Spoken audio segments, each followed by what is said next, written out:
नमस्कार दोस्तों। तो आज हम लोग बड़े दिनों के बाद हम लोगों की मुलाकात हो रही है। तो आज हम लोग कुछ ऐसे प्रश्नों पर जो बहुत ही इम्पॉर्टेंट है और आते रहते हैं तो उन पर हम चर्चा करेंगे। तो उन पर हम जो कथन आते रहते हैं कभी कभी सौंदर्य शास्त्र को लेकर, तो उस पर जो कथन वाले प्रश्न बनते हैं उसको सॉल्व करेंगे। और सॉल्व करने का मतलब है थोड़ा सा हम लोग समझ लेंगे। तो जब समझ लेंगे तो इससे हमारे दिमाग में बैठ जाएगा, तो थोड़ा सा कम मेहनत करनी पड़ेगी याद करने में, क्योंकि कथन के ये शब्द कौन सा वक्तव्य किसने कहा है कला के ऊपर, तो उसको हम जब समझ लेते हैं तो हमारी थोड़ी सी क्या हो जाती है, समझ बढ़िया हो जाती है, तो याद करने में आसानी हो जाती है ना।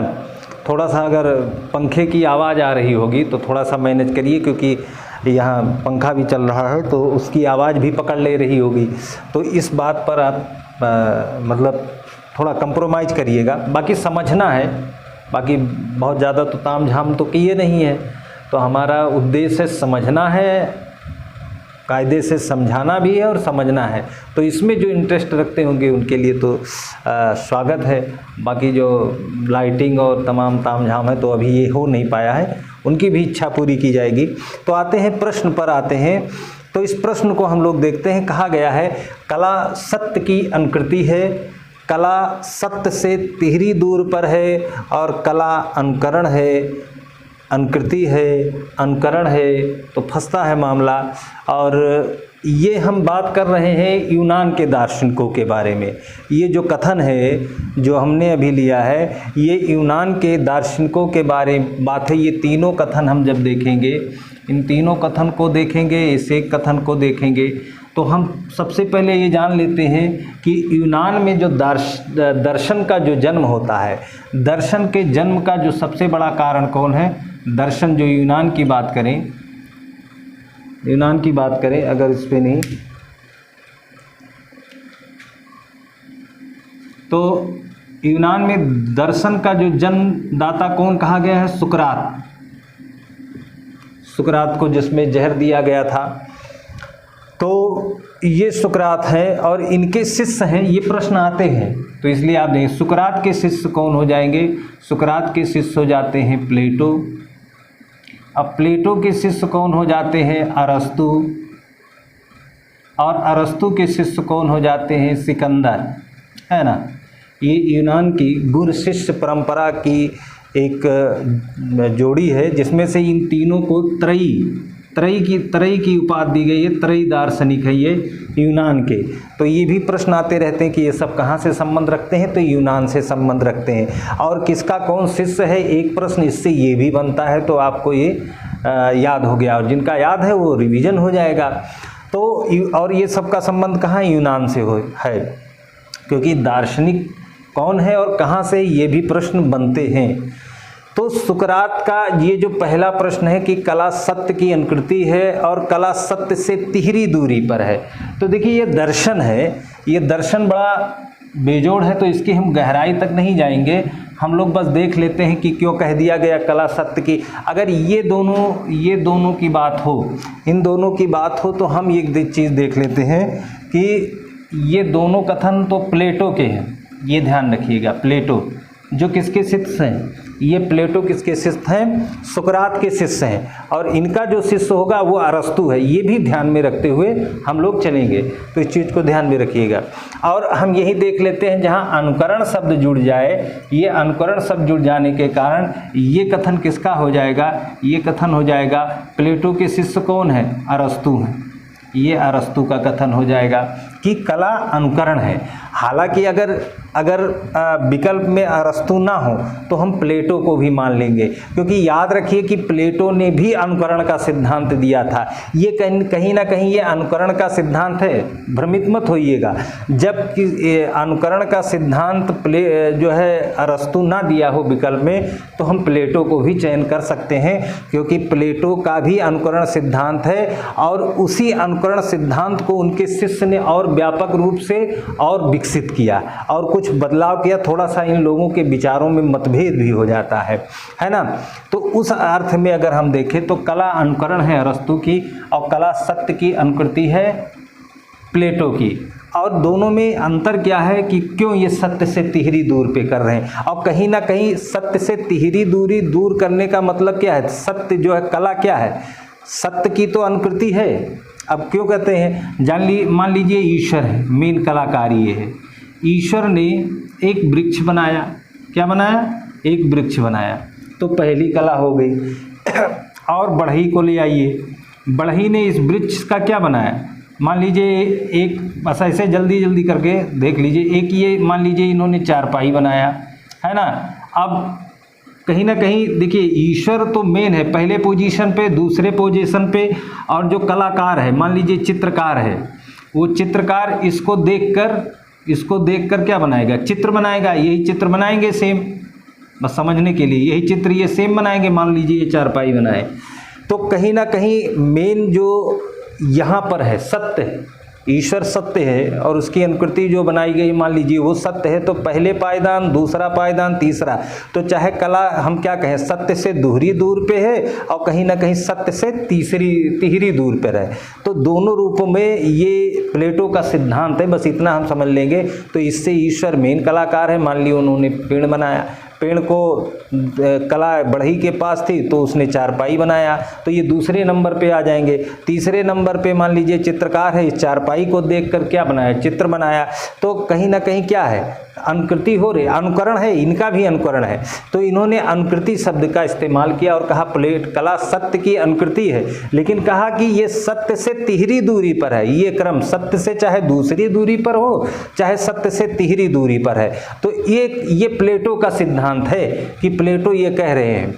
और अरस्तु कह रहे हैं कि कला अनुकरण है, ये भी यही बात कह रहे हैं, लेकिन ये इनकी तरह इस तरह नहीं व्याख्या कर रहे हैं। कहीं ना कहीं प्लेटो कवि की, कलाकारों की ये निंदा कर देते हैं और इनको दूसरे और तीसरे पायदान पर भेज देते हैं। कहते हैं चाहे साहित्य हो, चाहे कला हो, चाहे कवि हो, अगर ये अगर सत्य से इनकी काफ़ी दूरी होती है, यानी ये कल्पना करके, कोई चीज़ कल्पना करके, ये अपनी कल्पना से कोई कवि गाना गाया, तो कहीं ना कहीं कह रहे थे इससे समाज में एक मन के अंदर एक उमंग होगा, वो उमंग क्या हो जाता है, कहीं पथभ्रष्ट कर देता है। तो इस कारण से प्लेटो इसकी निंदा करते हैं। अच्छा, एक प्रश्न आप और लिए कि यहाँ पर अभी आप देखेंगे, अभी हम लोग पढ़ेंगे तो यहाँ एक प्रश्न और आया था, सौंदर्य अनुभूत पर प्लेटो और भरत की विचारधारा।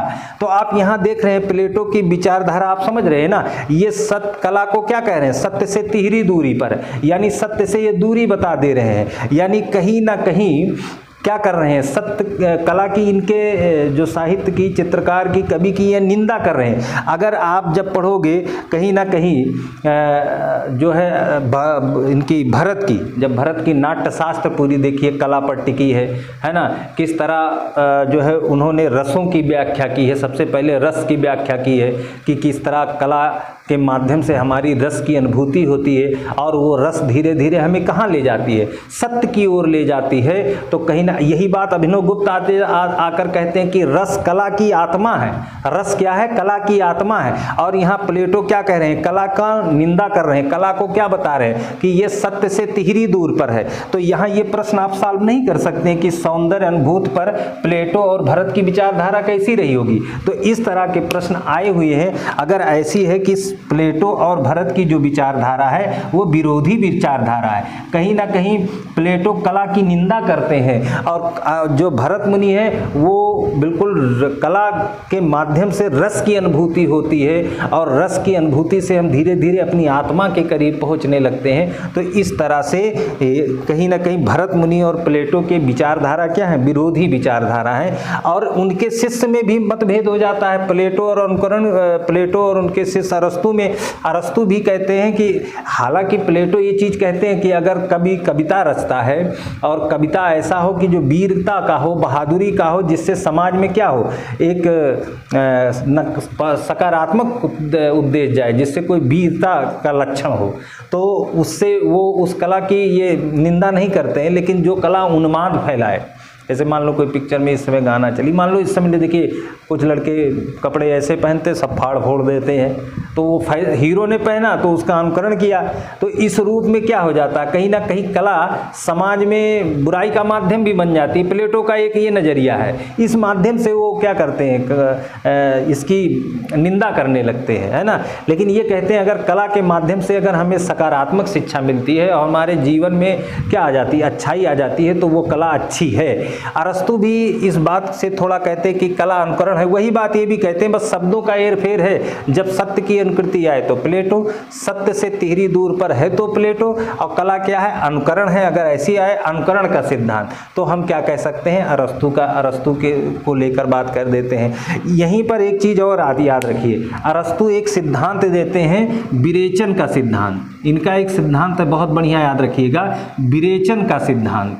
कौन सा सिद्धांत है इनका, विरेचन। अच्छा, विरेचन माने होता है शुद्धिकरण, शुद्धि करना, प्योरीफाई करना। किसको प्योरीफाई करना, अरस्तु कह रहे हैं। अब यहाँ तो ये साहित्य और कला को निंदा बता दिए प्लेटो, और अरस्तु कहते हैं ना, इसको इतना निंदनीय मत करिए।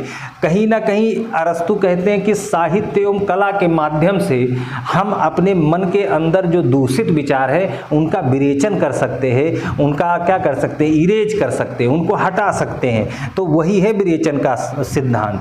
तो कहीं ना कहीं अरस्तु इसको ऊंचाई पर ले जाते हैं, और कहीं ना कहीं इनके गुरु जो क्या कला को निंदनीय बना देते हैं। और अरस्तु कहते हैं नहीं, साहित्य एवं कला वो माध्यम है जो हम पढ़ के, हम कोई अच्छी अच्छी चीज़ें पढ़ेंगे तो उससे हमारे अंदर क्या होगा, एक अच्छाई का गुण, एक पॉजिटिव गुण डेवलप होगा, जो क्या करेगा, निगेटिव गुणों को क्या करेगा, विरेचन करेगा, हटाएगा। तो वो है विरेचन का सिद्धांत, अरस्तु का सिद्धांत है। तो ये याद रखिएगा, विरेचन का सिद्धांत किसका है, अरस्तु का है। अनुकरण का सिद्धांत किसका है, अरस्तु का है। अब जरा हम लोगों ने एक बार बहुत पहले बात की थी, कला बाह्य प्रभावों की आंतरिक अभिव्यक्ति है।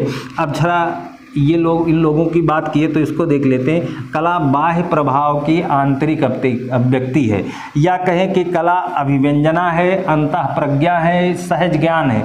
अगर ये दोनों शब्द अगर हम यार आ जाते हैं तो क्रोचे को याद रखिएगा, क्रोचे, ये कथन क्रोचे। और क्रोचे से एक संबंध प्रश्न आता है कि क्रोचे कहाँ के हैं, तो क्रोचे इटली के हैं, ये याद रखिए, क्रोचे इटली के हैं, है ना।